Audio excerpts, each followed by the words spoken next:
L'échange culturel s'est fait sur les plans national ainsi que sur les plans international. En tout cas, aujourd'hui, il y a beaucoup de gens qui se posent tant de questions. Pourquoi l'artiste et musicien Koffi Olomide, qu'on qualifie d'orgueilleux, qu'on qualifie de tous les mots, s'est donné l'élix de dire ouvertement aux vies et aux cieux de tout le monde que son invité sera Ngiama Makanda Weranson de la forêt. Est-ce la nouvelle est-elle bien arrivée dans le milieu musical congolais, plus particulièrement dans les clans Wenge? En tout cas, c'est une question qui demeure jusque-là sans réponse. La solution à vos problèmes, la réponse à vos questions, cette émission que vous aimez tant, on est là pour que nous puissions échanger pendant quelques minutes. Je ne sais pas si ça nous prendra 40 minutes, si ça nous prendra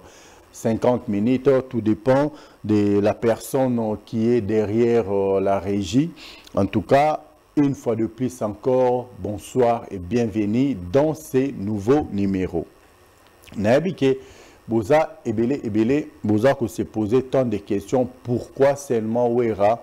Pourquoi Koffi Olomide qui critiquait Wera? Pourquoi Koffi Olomide qui avait les problèmes particuliers avec les clans Wenge peut aujourd'hui dire ouvertement que Weranson est son invité, que Weranson il avait joué une partition que beaucoup de gens avaient pris à la légère, que beaucoup de gens avaient négligé en disant Tolingana Tosalisana Koffi Olomide. En tout cas, j'aime sa façon de faire, j'aime sa façon de dire. En tout cas, moi, ça ne me surprend pas. Peut-être beaucoup de gens, Baza Kozwa, Makamwana à la légère, peut-être que beaucoup de gens sont là en train de polémiquer inutilement. Permettez-moi l'expression que je vais employer maintenant. Beaucoup de gens sont en train de polémiquer bêtement, tout simplement parce que l'échange culturel, quand je dis l'échange culturel, ce n'est pas quelque chose que j'ai ramassé là-bas, ce n'est pas quelque chose que j'ai dit au hasard comme ça, non, c'est tout simplement parce que dans tout ce que nous faisons, il n'y a personne qui est calé. Il n'y a personne qui est carré, voulais-je dire. En tout cas, personne sur cette terre des hommes peut faire l'unanimité. Même Jésus-Christ, qui est notre Seigneur et Sauveur, quand il était ici, il n'avait pas fait l'unanimité. Ba obolingaki bozalaki, ba oboboyaki bozalaki, na kati na mnopi ba boyaka Jésus-Christ tilelo bazali. Or babo sani ke soki nga na otoza, soki nga na otoza pour parvenir ko sa mambwebele, c'est parce que il y a un Dieu qui est au-dessus de tout. Il y a un Dieu qui est au-delà de vos pensées. Il y a un Dieu qui règne dans les cieux, sur la terre et sous la terre. Mais bondi makae, kakate na ba misu na biteke bino nyonso bondi makete ba bandi makae, bazali ba pe ba boya, bazali moi plus particulièrement ma mère, maman Rose Ngoya et mon jeune frère pasteur Fiston Mario m'ont appris à craindre Dieu, à marcher selon la crainte de l'Éternel. Nenga ba na kati na Biblia, la crainte de l'Éternel, c'est le début de la sagesse. Nabandi omoni liboso na biso awa eza bien décoré, toza na Aquafina leader de leader, toza na Pepsi Cola, toza na Mirinda oyo apesa biso confiance, ndenge bino pe bopesa biso confiance. Yango na elelo to meka ko échanger biso na bino mwa muke, to meka ko yeba nini toki ko sala concrètement na o etali échange culturel. Mais comment Mikaïl est là, il veut parler avec fermeté, avec ténacité au propos de M. Antoine Agwepa, dit les grands mots pas au Koffi Olomide. Le Tomeka Kotali Sabino, Makambu Ebele, Sobolandi, artiste et musicien Koffi Olomide, dans la plupart de ses chansons, il a toujours cité le nom de Weranson. On n'a pas dit que Wera est saint. On n'a pas non plus dit que Koffi Olomide est saint. Non, ce sont des artistes musiciens Oyo Baza obligé de collaborer. Oyo Baza obligé de coopérer. peut-être ce n'est pas une première avant Koffi Olomide qui ne kobet à Bercy. À Betara concert mon Grand Hôtel, j'étais parmi bateau bayaka na kati à concert tout simplement parce qu'il avait cité le nom de Weranson. À l'écart na émission moko ya sœur Nabiso auto respectera mingi auto lingara mingi sœur Mami il est là. C'était un dimanche à Lobakeno, mon invité spécial sera Ngama Makanda Weranson. Et tout le monde a biso nabino et côté ya Wera na kati ya concert wana ndenge zalaka et bon monaka comment les grands Mopao Koffi Olomide étaient enthousiasmés de voir son jeune frère entrer de faire son entrée na kati ya concert ne betamara na salon Congo ya Grand Hôtel à kotaka na ezako ya grand Mopao ngwa likolo akita na se aya kozwa lekina. Alors, ce n'est pas une première. Au pays où qui est la Zamba Playa, Bomonaka Natamoro, les torchons brûlés entre Koffi Olomide et Ngama Makanda Weranson. Et jour en opé, tout le monde a Wera Longwakape quelque part. Tant à l'ongwe quelque part, on a à Kenda Siko la Zamba Playa na pourquoi. Et tout le monde a Koffi Olomide Ayaka na Fali Ipupa.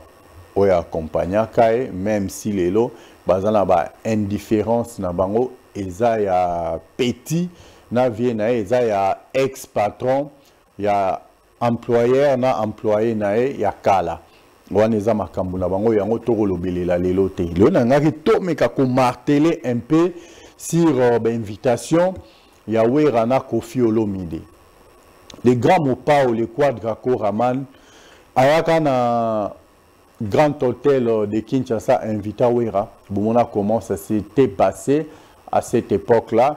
La bandi masalanga mowaza lelo na Lubumbashi kuna la musika alandanga Luanga Bopeso que je salue. Hein na bandi lisolo na obeta siko yo place oza la muko bi mutunanga zong singa penza na temps. Et bima wana Koffi Olomide aya ko beta na stade de Martyr parce que premier concert dans le stade de Martyr ils n'ont pas une réussite même pas à 25%. Le deuxième concert dans le stade de Martyr à l'Obakango à haute voix invité spécial et Kozalangia Makanda Weranson et Wera Leka à Senga na Bino c'était à la Zamba Playa à Bibo qui ne soutenir vient à Biso Koffi Olomide. Et bon, monaka, makambu au concert, il y a Koffi Olomide et Salaka, dans le stade de Martyr de la Pentecôte. C'est pour vous dire qu'il y a toujours eu une complicité légendaire entre les deux messieurs, entre les deux artistes musiciens. Na bengi bango messieurs, parce que ce sont les hommes de valeur. Na bengi bango artistes et musiciens, parce que za musala oyo bango mibale basalaka. Alors, biso lelo, Nabino, en tant que fanatique, tout le monde a lu sur le fanatisme, total on a lu sur le professionnalisme. Et alors, les longs Lazaro Yamba, on a partagé le plateau, on a même plus d'une fois avec les gens qui font le même travail avec moi. Bon, on a comment ça se passe.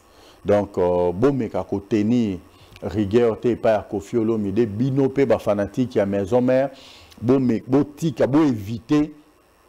Songi que Wera Royate.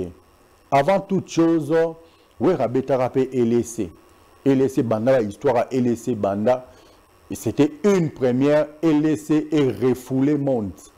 Le jour où on a Wera Koffi Olomide na plateau, na podium voulais-je dire na plateau, to betara mansoa plateau, Wera Yambaka grand-père Bozi Bozana, Wera Yambaka papa Wemba Musée Fulangenge, Bomonara Masolon. Est-ce que vous sentez penza ambiance sur sur le podium?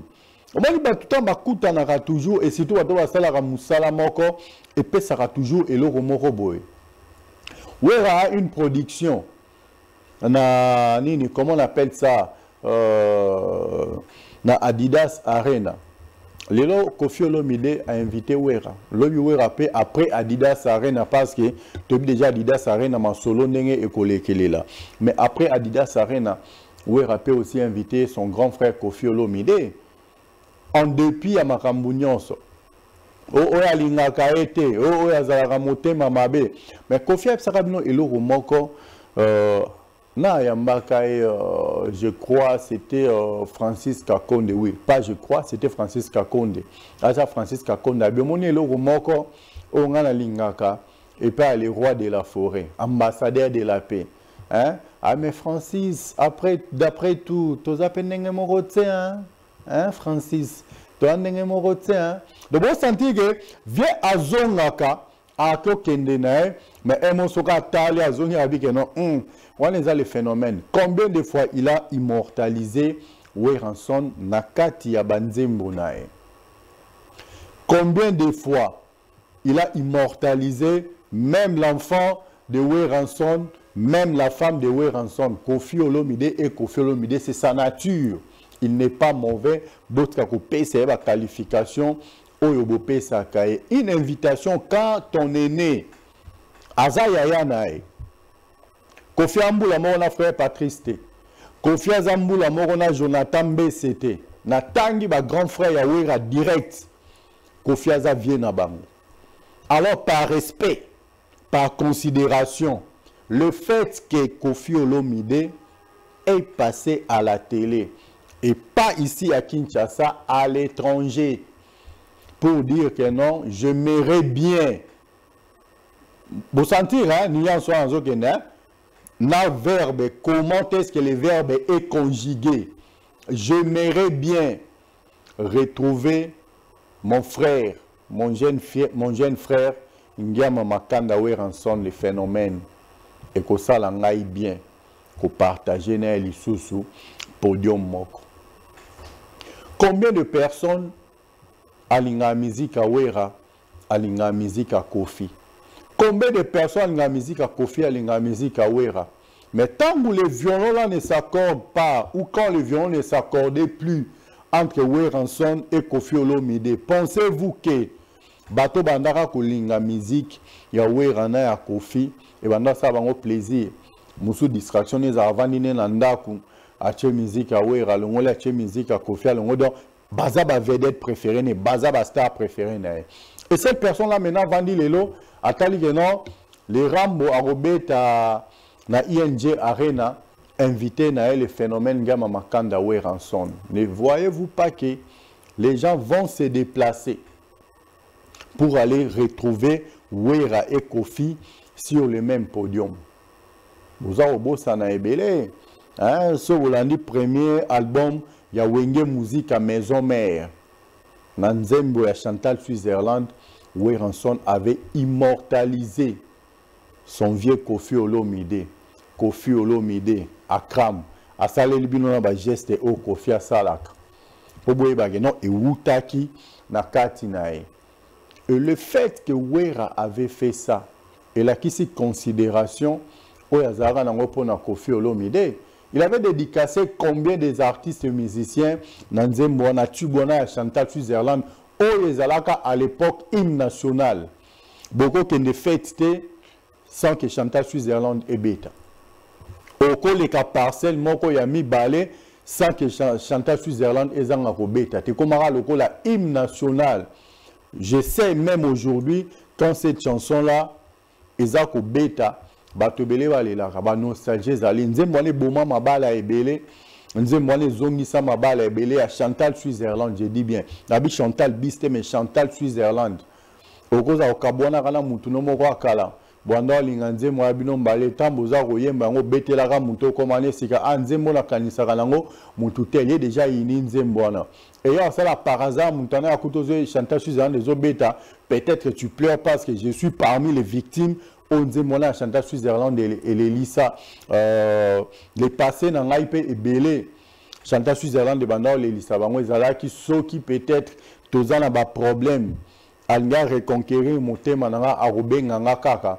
Parce qu'à l'époque, je suis WhatsApp, Chantal Switzerland, Limbisanga, ma Chantal, Limbisanga, Switzerland. Oh! Autant, nous avons besoin de Limbisa. Au Kangele, Motema, Ndengenini. Il faut un motema, le roi Pharaon. Le roi Motema, le roi Pharaon, on doit soutenir la culture congolaise. Cet échange culturel-là, et que ça l'a bien makasi, na mitua ba mélomane, na mitua ba to balingaka la bonne musique. Retrouver Weranson de la Forêt et Koffi Olomide sur le même podium. Bato Boze Lagenon, Wera va décliner l'invitation à Koffi Olomide. Détrompez-vous. Bato Boze Lagenon, Wera phénomène. Détrompez-vous. Wera est phénomène, d'accord. Mais Wera est et restera toujours le petit frère de Koffi Olomide.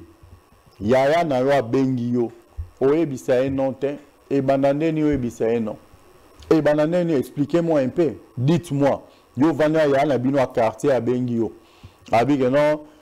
Jordi Kalonda ya kanan. Sunganga nelo kwana. Ivander Gomez ya kana pesanga ninyo orobo ya ndengeni parce que c'est ton grand frère. Alors ce que nous pouvons faire maintenant, est-ce que nous pouvons Kibouissa Pimpa? Quand Koffi Olomide avait dédicacé Kibouissa Pimpa, la petite Ndiama a exaucé, dis-lui que Kibouissa Pimpa. Est-ce que Bino Bozalaka? Bino Badbo Fongola ke Mounakona Sidio Aemba yango? Non. Tango Aemba Rangiama, Weranson et Mobalia Sylvie Mampata, Bana ise na ISC coup de place où Ratanga à Boakaka yango. Est-ce que Bino Bofungara, est-ce que Koffi était forcément obligé de faire ça? Non. À cela qui en par reconnaissance, à cela qui en par amour fraternel, il y a Yayana Leki. Je suis là à Kalika Sentiment Zimbabi, na Boaka Leki Nangai. Donc, on a chanté Koffi Olomide. Koffi Olomide a chanté Weranson. Cela n'empêche pas aujourd'hui, ceux qui va passer dans la zone de turbulence. Tant que vous Panzanaka, combien de concerts il y a Wenge et beta na poto Wera Mbela Bino Penza Geno, Tolingana Tosalisana, quartier latin, Tolingana Tosalisana, Koffi Olomide. C'est parmi les gens, tant que Bino Nyon se bobo ya Kawera, tant que Bino se bozara na ba doute bobo sanaraza phénomène. C'était parmi les gens où il y a Pesaka Wera confiance. Nabo nanga ko fongola anecdote moko o Wera moko a proposa, mais to fongola ngo kaka. Alors il y a d'ailleurs Koutou via proposer na côte à quartier là. Quelque part, ça fait du bien. Namo Koutou nenge naza namo déjà que date en Kokakaka. Namo on a les grands mots pas, on a les phénomènes Ngama Makanda Weranson sur le même podium. Par exemple, on va voisin avenue de la paix. Bavanda ka veni moko. Tant bazara pe na bandalo, bazara pe musika te. Alors, parmi les premiers musiciens, il y a la République démocratique du Congo, Bavandara ma campagne, Wera et Koffi en font partie. Bavandara a venu moko. Koffi Olomide et le parrain. Bazora parrain des fois. Bazora parrain des fois. Peut-être que parrain à mariage, na parrain à moi en tant que là, c'est deux choses différentes. Moi, dans Kula Mbami Baletin, l'histoire retiendra que Exaucé Ngama, la fille aînée du phénomène Ngama Makanda Weranson, Aza filleul, il y a Koffi Olomide. L'histoire retiendra que Koffi Olomide, Aza parrain, il y a Exaucé Ngama, point barre. Bilo sobo ke ko ça Exaucé ebisa Wera ça Exaucé ni. Parrain na epse que non papa papa Koulou tout avait invité, tu n'étais pas parti. Est-ce que bon mais quand on compte na kata lisoloana to soutenir yango to banda kolobeli yango to tshela yango to médiatiser yango parce que soki bino boboyi Wera akendete Exaucé c'est papa tu dois répondre et vu que manager Yanson et petite sœur il y a Exaucé donc et si Marate il va partir alors to meka ko soutenir et là on a total yango na lisu il y a image ya musique congolaise un producteur qui peut rotala ambiance où il est qui qu'on a bien non à sali bango proposition je vous produis dans une salle mythique européenne où je vous produis un album moro boché des titres na générique moko oui à côté ça là Koffi Olomide à côté ça et surtout que bazaba businessman donc tu as une coopération là la musique à Congo le roi oui na Koffi na bazala raté. Pensez-vous qu'une personne sera telle prestation qui a cette proposition est bien. N'est-ce pas que Wera va profiter de ça? N'est-ce pas que Kofi va en profiter également? Alors, tout Mekakoti, quand on a déjà la polémique et bandit et belé, la polémique moko erronée. Permettez-moi l'expression, la polémique moko erronée qui ne tient pas debout. Il y a un sens que vous pouvez savoir chance, vous soutenir et le Rwanda non. Yaya a bénéficié qui a répondu favorablement l'invitation à Yaya Akende.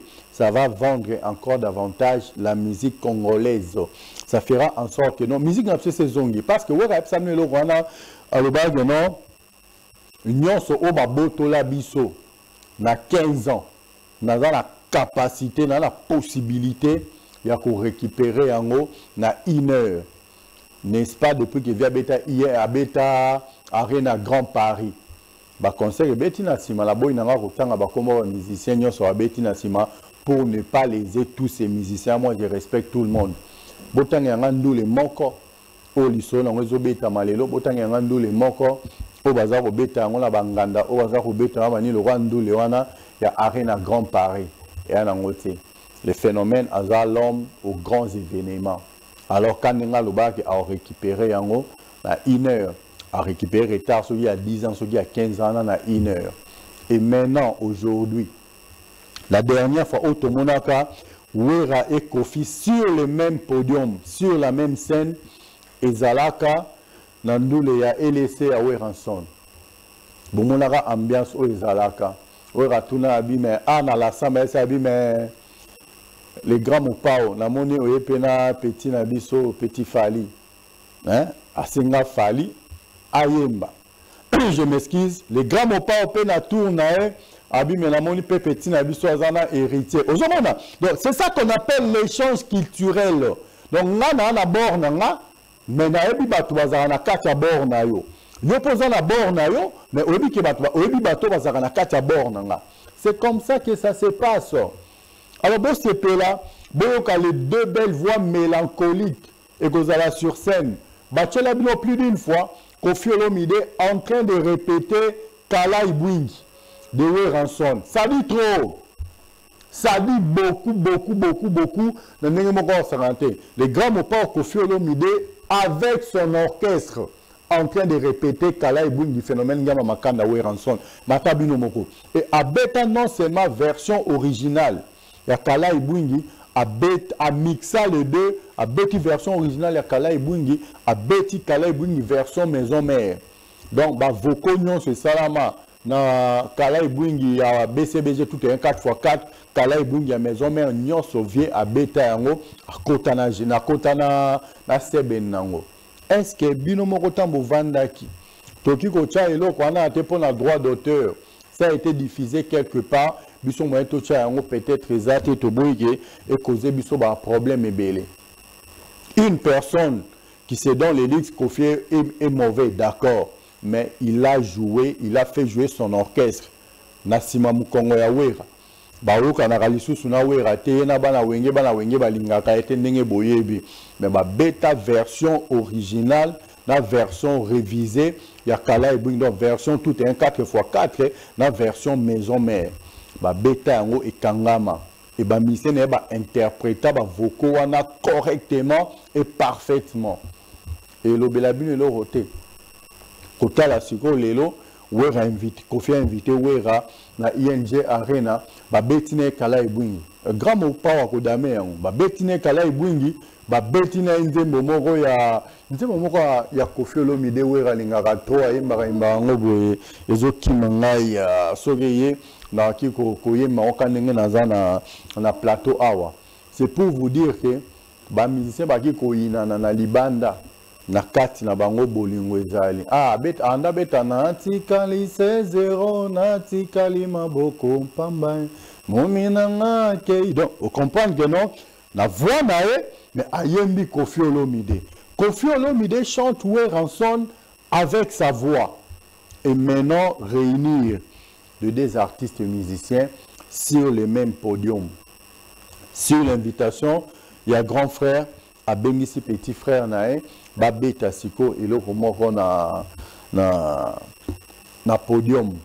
Quand l'invité vient, alors vous allez l'invité spécial, bah couper c'est 30 minutes.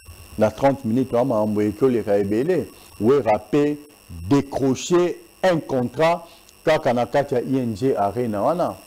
Koffi Olomide n'est pas le moindre, c'est une personne parmi les deux artistes et musiciens, on a un carnet d'adresse à Makassi.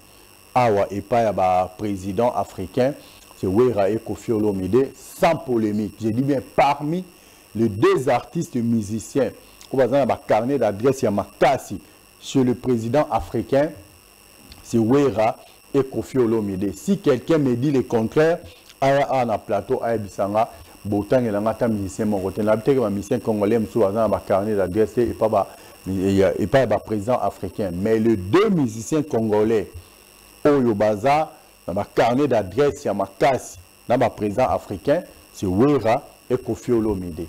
Donc ce que bango mi balé ba kutani tant Koffi Olomide eloko na boyebi combien ningisi na Afrique, boyebi combien ningisi na RDC que ACOCP là amona bolingo wana leki na yemba tolingana tosalisana Koffi Olomide toyemba yango na plateau kala ebune kobetama certes Koko Madimba jamais ezanga tel que je connais les grands mots pas mais les phénomènes tolingana tosalisana na okango tse et ko sala vrai bien à ko saranate wora ko kozwa eloko pa Koffi Olomide te Koffi Olomide a kozwa eloko pa Wera te eza échange culturel oyo ko salema oyo ko permettre à ce que culture ya mboka na biso ekende liboso oyo ko sa que non musique ya République démocratique du Congo était kama lisusu makasi toyebi ke Wera a préparé ba collaboration na ba Nino na ba Chili na ba ya jom teba batwana pe ongo sungangata na bangote na batiakola bana nyonso ba fanatique à Wera baza ko préparer ba collaboration na bango avec Weranson.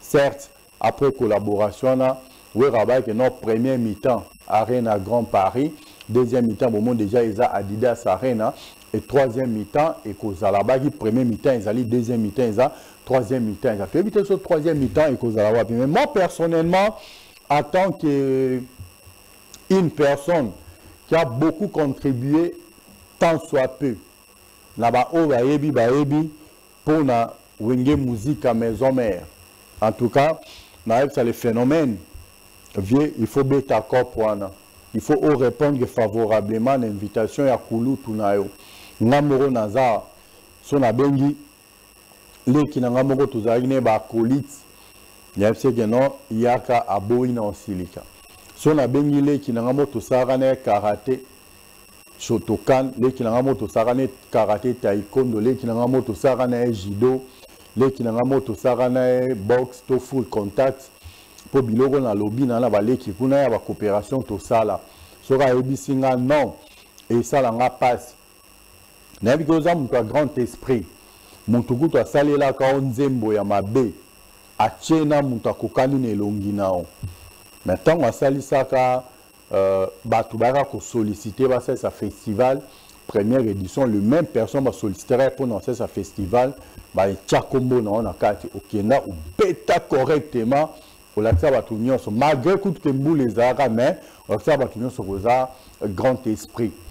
Alors grandeur ya esprit oyo zalaka nango autant que ne ko beta na festival on a parlé du peuple il faut talisaka bango eloko o héritier watana be go gagner te maloba de temps en temps bi boyebi les phénomènes ngama makanda Weranson te boko ça va tout ba mitema mabe motema mabe pa Weranga na bien ngote Wera c'est une personne ouverte, c'est une personne qui est grand intérieurement. Wera kansela mutu mabete Wera fungolela batu baje Wera fungolela batu ba porte waneza maloba ya mwana no héritier watana be go gagner tembe na banzi ngana relayer yango kaka pona kosunga bato bazo penser déjà négativement que okoki correspondre na invitation ya Kulu tunayo Koffi Olomide te eza échange culturel ndeko sale majour wana bo sepelisa biso ne bo sepelisa biso na la zamba playa ndengo lobaki non mais les grands mopao na moni pe oyena petit na biso petit fali ayemba Les gars m'ont pas opé n'attendent là-bas, non, mais ambassadeur de la paix. Dans mon petit Nabiso Azana, héritier Watanabe, héritier Ayemba. Bo se pesation de tous ces pères dans la samba. Bo se pelisabiso, n'engue bo se pesarabiso na LC. Pour jouer na LC, ça rend de bitumba ya ba blouson. Programme ou pas ya mobimba. Le phénomène ngama makanda par mobimba. Je me souviens que tout ba sapeur congolais mort le léopard de la sable, je crois. Ba soutenara mingi artistes et musiciens mort de la place mais et l'eau motoningara et pas bien abiso le phénomène où ranson lié na blouson jamais rata jamais beta libanda na blouson na évité na teke ba blouson ko beta majorana na kati ya ING Arena mais na évité au lata na évité au beta na évité au zala mais ces jours là na ING Arena les grands mots de l'autre côté parce que les coopération na le phénomène Yama Makanda ou rançon de la forêt de l'autre côté parce que Aza invité spécial, allez-y comprendre quelque chose. Coopération là, je m'excuse et pour ça les mandengeni. Comment on a bien abinomi balé bazali ensemble. Oui rakoto Kofi Koto balé qui n'a balé ensemble. Oui rakoto Kofi Koto. Là que le président Jossar Nyo Kalongo, le vieux Bombas, tant à mon accord point et ça là est plaisir. Nabi que Bozi en attendant à mon accord pour ça le plaisir. Nabi n'a que ba masse à rapé à wenge. Taba romon on taba misuba comme non on te pose une question bataille combat Kofi au télémi au tigi plateau. Ce n'est pas poli, Kofi n'est pas ton ami, c'est ton grand frère. Comment Batou na wera question et pas ya je m'excuse pas Jacinda là mais le phénomène, tout ce que monde a via l'équipe, via le Bibo, en tout cas répondre, président Fingaï, où est le bani, Yeb Savier, na fanatique, ah, le phénomène, Yeb Savier, na fanatique, ah, Jacinda là que je considère avec beaucoup d'estimation, attendez na regretter, Atiga Boulot, et ça n'a pas cité les lots, à regretter, nous boibinda la mutacho sur le plateau. Le phénomène, c'est poliment.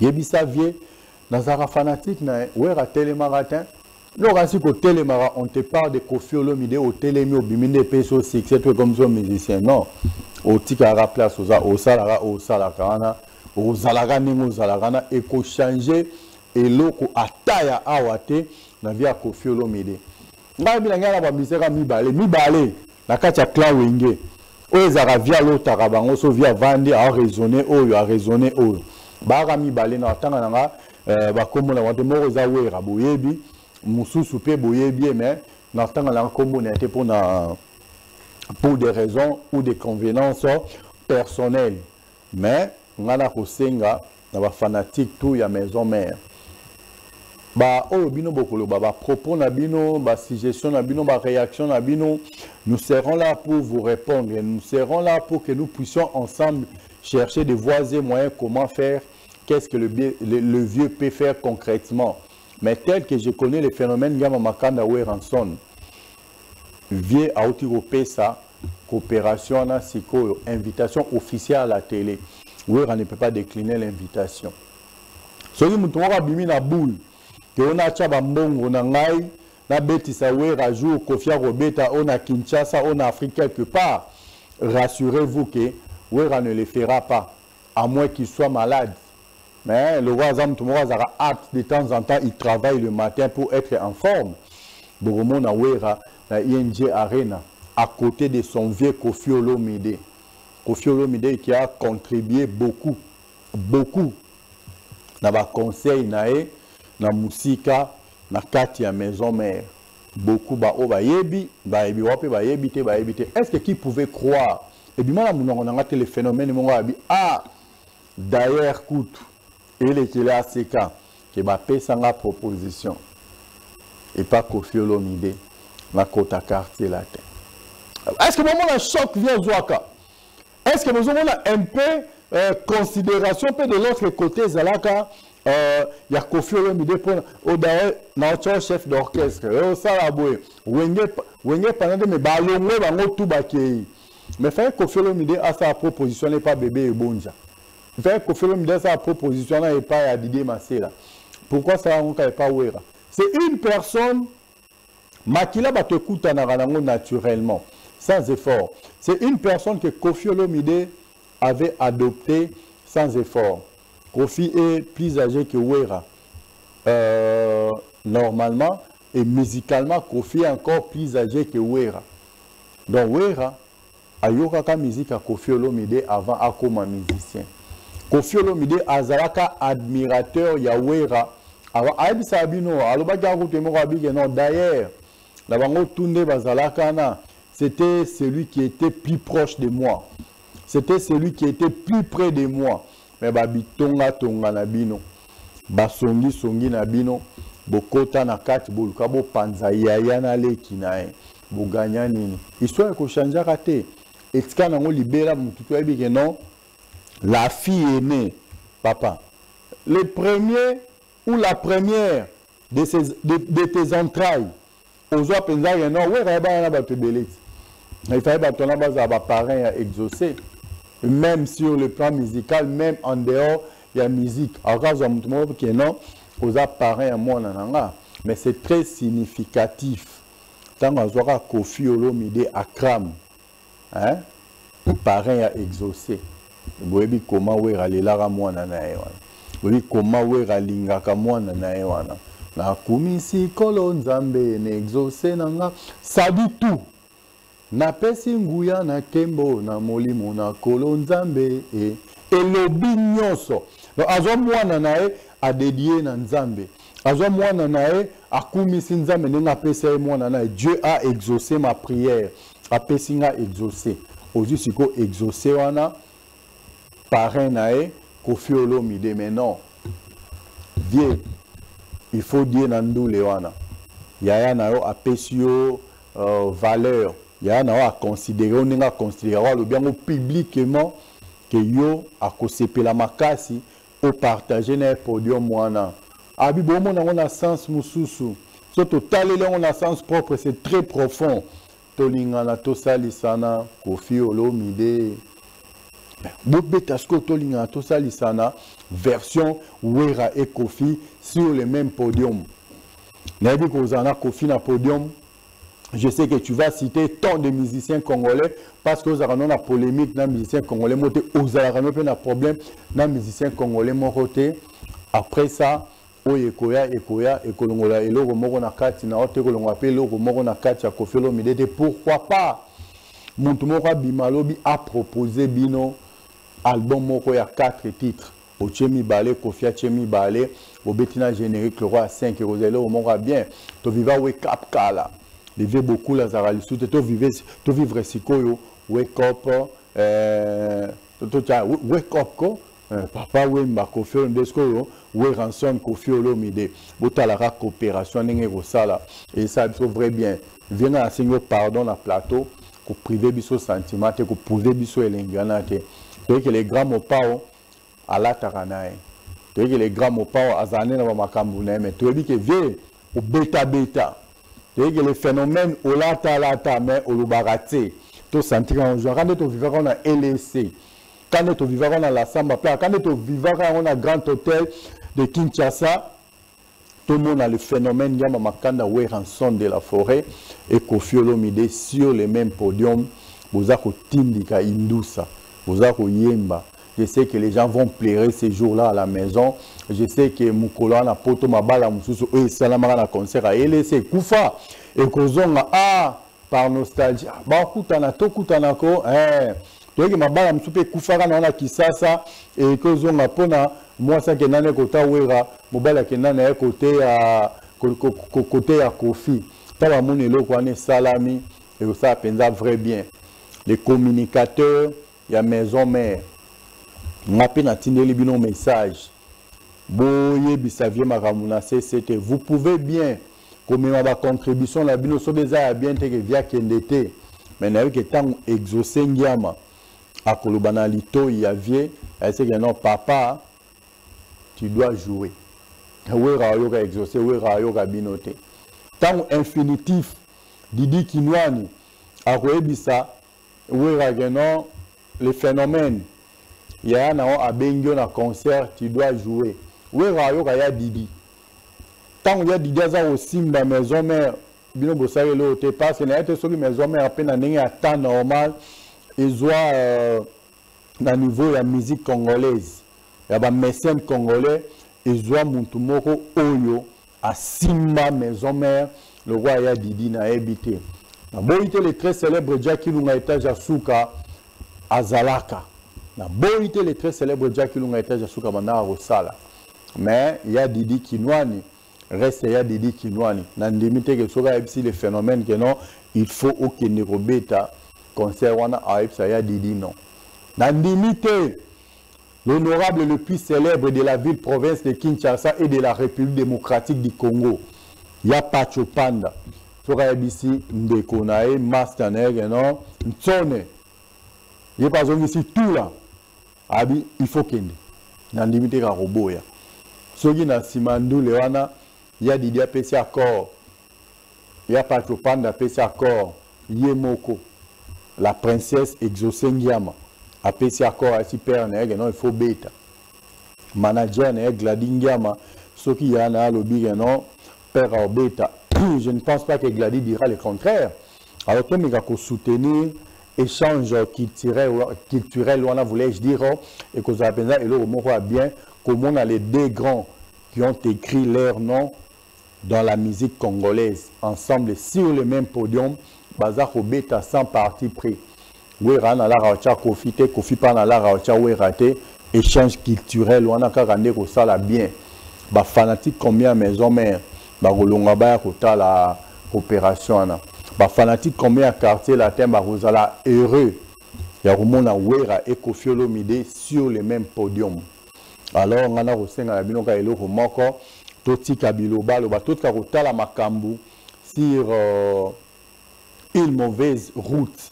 Ils ont bien été. Regardons les choses sur une bonne route, sur un bon chemin. Où le Rwanda qui produire et le remoko ya mal on a lobby et que ça la vrai bien. En tout cas, la bandi, où on a la Sengaki, la fanatique, il y a maison mère, il y a un tobi qui focus Adidas Arena le 18 octobre. Mais nous, les aviez, ils ont bêta avant le 18 octobre, il y a Adidas Arena. Et qu'on le remoroté, où on a besoin de Kofi, à foutre la billet, à qui ne connaît pas Kofi, par exemple, on a besoin de Théo, où on a FC que non, tout ça, non. Et là, on a le remoro, on a bimisa et le rozalate. Et là, temps où on va passer dans le podium, peut-être 30 minutes. Peut-être 35 ou 40 minutes sur éviter le concert mais la raté. En tout cas, si ça sera trop, ça sera peut-être 30 minutes de voir les deux grands de la musique africaine et congolaise. Bamise Rami Balé, Yambo Kanabiso, Oba Sakana na Kora, Oba Beta Kora Dada, les tout premiers, il y a qu'on raflait deux Kora dans la soirée Moko, c'était le phénomène Yama Makanda Weranson, meilleur artiste d'Afrique centrale, meilleur artiste d'Afrique tout entière. Moko Kaka, on a raflapé 4 Kora dans la soirée Moko, le quadra Koraman, Kofi Olomide, Bakuta Nasko Bangomi Balé, na podium Mwana. Oui, Razan a 5 Kora dans son actif, je crois. Kofi Olomide s'il n'a pas 5 Kora, à cause d'un peut-être plus, je ne sais pas, mais il y a un 4, à Zoapé Moko, oui, il y a un 2, à Zoapé Moko, de ça le roi 5. Imaginez-vous si Koro, sur le même podium, vous en avez 10 Kora, sur le même podium. Nous nous attendons Lionel Messi à Koutana, Cristiano Ronaldo, Cristiano Ronaldo à Koutana, Lionel Messi, vous avez 13 ballons d'or sur le terrain. Vous avez 10 ballons d'or sur la même pelouse. Ce que vous allez jouer, on a 10 Kora sur le même podium. Engaye, Yadjo. Tu as compris quelque chose, hein? 10 Kora sur le même podium. Weranson et Kofi Olomide. On a 10 Kora sur le même podium. 2, 2, 1. 4, 1. Donc 10 Kora sur le même podium. Ngama Makanda Weranson de la forêt et les phénomènes Ngama Makanda Weranson. En tout cas, et Kofi Olomide, le quadra Koraman. Et Gozapenza et le remoroi bien. Moi, ça me fera énormément du bien. Ça va me faire revivre et laisser Ça va me faire revivre Grand Hôtel, Salon Congo. Ça va me faire revivre la Zamba Playa. Attends, les gars, la Zamba Playa, le salanga passe, comment histoire na biso ezana, biso tout dans la maison mère. Histoire na biso ezalaka na avenue de enseignement. Tant les gars, enseignement total, on est comment mo sala ba passe, to la ba pongi place wana. To sala ba réunion ndenge place wana wera ko ya lelo est raté. Musicien ka moko na mboko ya ya lelo est raté bokendaki lobby batu ba ya te mais lobby boye lisusu ya koleka wana pendant plus de 12 ans bokendaka ko ya mbamutu. On a ça batu moko c'est vrai lelo balé qui na bango ba sala musique c'est vrai lelo balé qui na bango ba sala main faire c'est café ou ranson. Je ne pense pas et je ne vois pas. Na mona ngote. Na fumula anecdote muka mke. Na kangango siko. Je m'excuse. Parler du peuple na version nango ya kala. Je dis bien parler du peuple na version nango ya kala. Ba concert et beta makuna. Parler du peuple na version nango ya sika. Ba concert et beta mikuna. Donc ba concert déjà ba festival et salami kuna. Soko zui batu o nyonso baka na ba festival nyonso o esama parler du peuple na sangisi ozu ba concert nyonso ba artiste et musicien ba betaka na parler du peuple bo sangisi nyonso bo chango bloc moko tandi bo sangisi nyonso bu na prestation pe ya wera na kati ba festival wana bo sangisi bo chekaka na bloc ya ba artiste et musicien congolais nyonso o nyonso esama ona o francophonie o festi kingane o journée bo sangisi nyonso bo na bloc moko. Bozu bloc mususu, boche concert, ya wenge musique à maison mère, ya 1999 na bloc na mususu. Bosangisi ngambo nyonso moko, kuna bochonga ya ngomoro, et poussani même pas na owe salaka yemo na parler du peuple wana.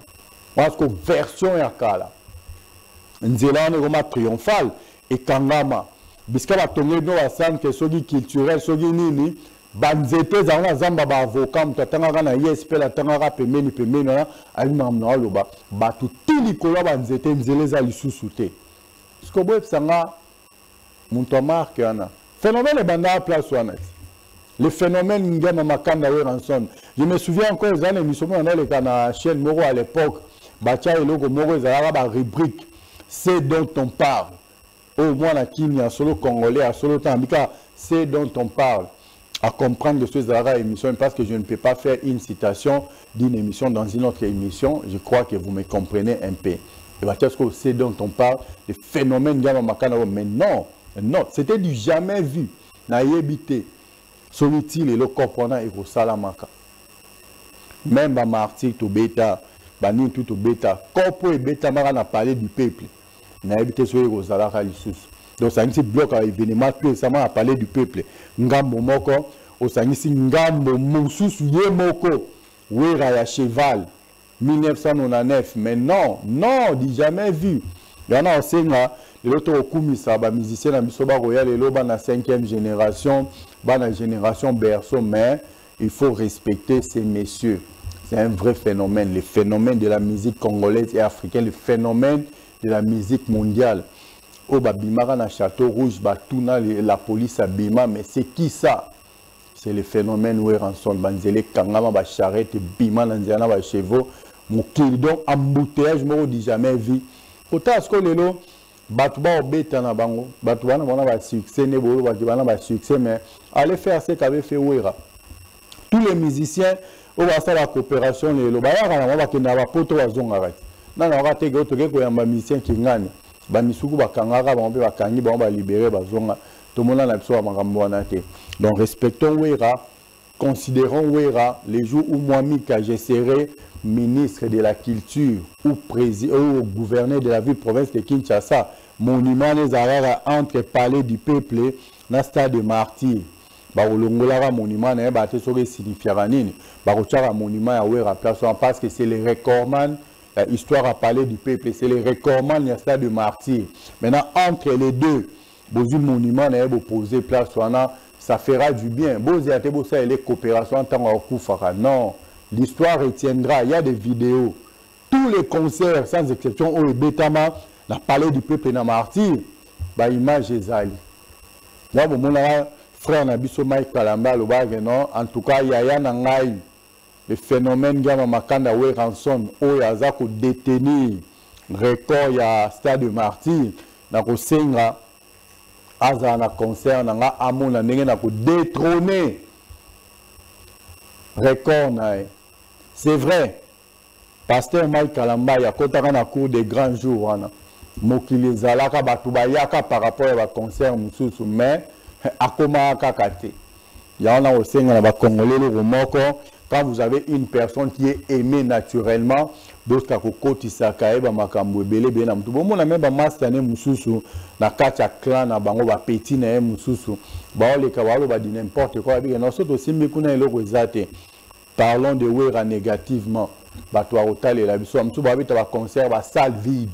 Bamsu ba kota na ba okoti na legal obimi na sachet vide na kati o filmenga o se comparer car na Wera l'édité de mesure allez-y comprendre quelque chose na bandi moi otozali na ngoya ko solo la nga na bino na pourquoi lelo penza ya ngala 5 ans na ba la maison mère ba o vous rapproche à vieux ba communicateur ba peut vous avoir musique avec mais vous parlez toujours de sa personne de sa musique et tout en tout cas botika biloba loba déjà dans les réseaux sociaux bo encourager échange culturel wana et que ça m'a vrai bien maman Sylvie Mampata maman Exocena Gladi oyebi échange culturel wana et loko ko sala et loko abatsana via wezala kate mais loko échange culturel wana ko salema pour la musique na biso pe na image ya musique congolaise libanda et ko za penza et loko moko bien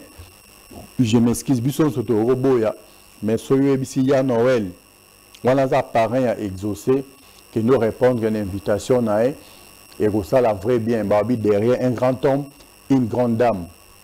Vous n'êtes pas seulement une grande dame, vous êtes une très grande dame. Maman Sylvie Mampata, maman pasteur. Yebisa vie Adiendoule wana et que ça vrai bien. Kofi Olomide Akram alo bien on a mis sur batunion sur votre traité Kofi de tous les mots mais Kofi bien ko CP là. A ko CP là. Mukoloana a partagé podium dans les Kinae ou rançon de la forêt. Moi, ben avec les phénomènes ambassadeurs de la paix, ben avec Gabon. Ce que vous avez na plateau et ça n'engenin. Exaucé Ndiama, la fille à papa, dis-lui que Kiboussa Pimpa. Cette fois-ci, moi ton grand frère, je t'ai dit, dis-lui d'y aller. Ça sera une chose très très intéressante. Madame la manager Gladys Ndiama, tu senti impact dans le terrain. Dis à ton papa d'y aller, ça sera une chose très très intéressante. Balagnon soit maison mère. Boibi ça le phénomène Gama Makanda à répondre favorablement à l'invitation. Il y a Koulou Tunae Kofi Olomide. Il y a Didi. Nabi qui est sur le lobby via Rosala. Et ça le phénomène à Kende. Le phénomène le député le plus célèbre de la République démocratique du Congo. Il n'y a pas de Chopanda, l'honorable. Yebisa Moutunayo. Hein? Tout là. Yebisa Nsone. Akende. Et Kozala. Et le Gomoko, il y a bien. En tout cas, nous avons fait cette émission aujourd'hui pour Nakota Lissabino. Le bien. Oye Kozala Gomona Wera. Na Kofi sur le même podium. Le bien Oye Kozala. Na mito ba fanatique. Il y a ba na génération berceau. Ba mon star na bango préféré. Na Yaya na Kulutu na Kofi Olomide. Sur le même podium, la bande ambiance est très très festive. Très très festive de voir Ranson et Kofi Olomide sur le même podium et Kozala. Très bien. Nous sommes arrivés à la fin de notre speech de ce soir. Moi, je demande à tous les Congolais ainsi qu'à toutes les Congolaises d'adhérer à la Fondation Sacro Chimanga.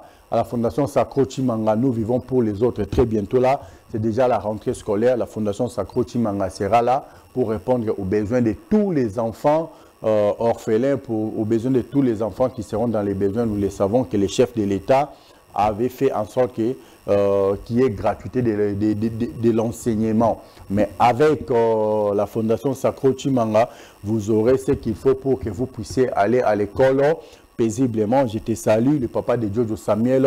Sami Sakrochi Manga, Macha Moumenu. Un clin d'œil à toi, mais c'est tour du monde.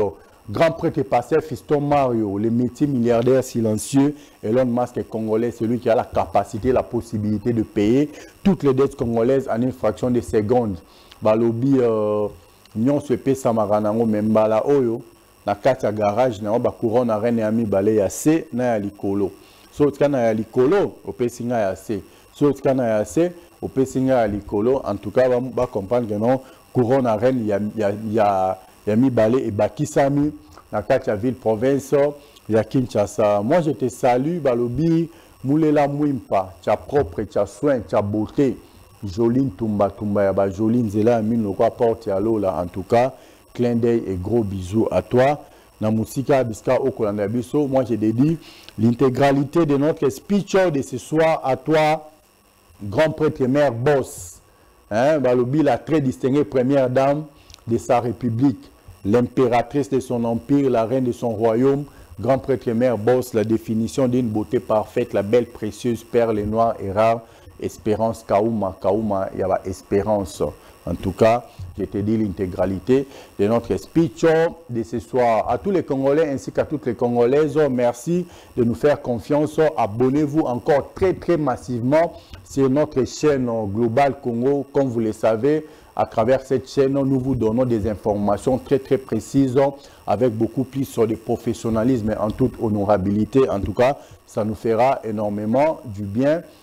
Clin d'œil à toi. Yadjo Jordi Kalonda Jordi. Je vous laisse avec cette petite vidéo que nous avons réalisée pour l'anniversaire de notre enfant, de notre fille Anaël Kazadi, la fille de papa Kazadi Kazo et de maman Déborah Kazadi Fizé. En tout cas, ça n'est fini pour aujourd'hui. Quant à moi, je vous demande une seule chose, consommons la grande famille Pepsi Cola. Comme vous le savez, la grande famille Pepsi Cola est là avec la variété de Mirinda. Vous avez Mirinda dans tous les goûts et pour tous les goûts. Et vous avez Pepsi Cola avec sucre et sans sucre. Alors, consommons la grande famille Pepsi Cola, surtout avec votre eau que vous aimez tant, Aquafina, leader des leaders.